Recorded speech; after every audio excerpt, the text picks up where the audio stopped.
Okay, consider this. What if there are 10 eggs, 10 people, and $10? Everybody gets one egg. Sounds good. But what if you would give one person $90? So, and then the other nine people still have that same $1. The person with the eggs, whoever owns those assets, could then actually charge $9 for each of those eggs. Then the person with $90 could buy 9 of those eggs. The remaining 9 people would have together, they would have $9. So those people would be able to buy one of the eggs.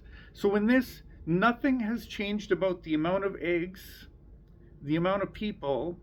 There's still 10 eggs, there's still 10 people. The only thing that has changed is that one person has way more money than the rest of them, has $90 in this equation. So the top 1% now in the actual world, this sounds absolutely incredible.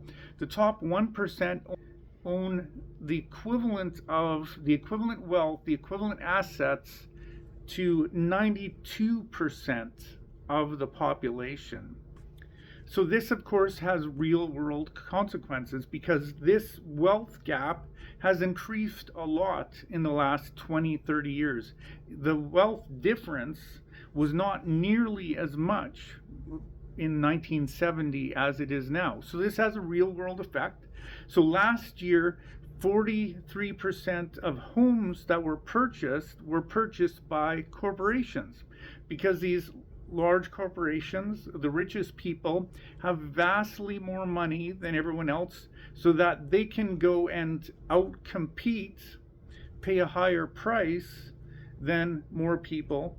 Their buying power increases while the relative buying power of everyone else, who actually has been remaining relatively stagnant with regards to their wages, has actually decreased just because the cost of goods has increased. This doesn't completely correlate to what's going on now because there's actually less eggs, so that makes it more complicated. That's not what I'm talking about. I'm just using this as an illustration. Don't let anyone tell you that the real problem is those other poor people that are working in farms and in restaurants and in hotels and everything else. That's completely missing what is happening in the world.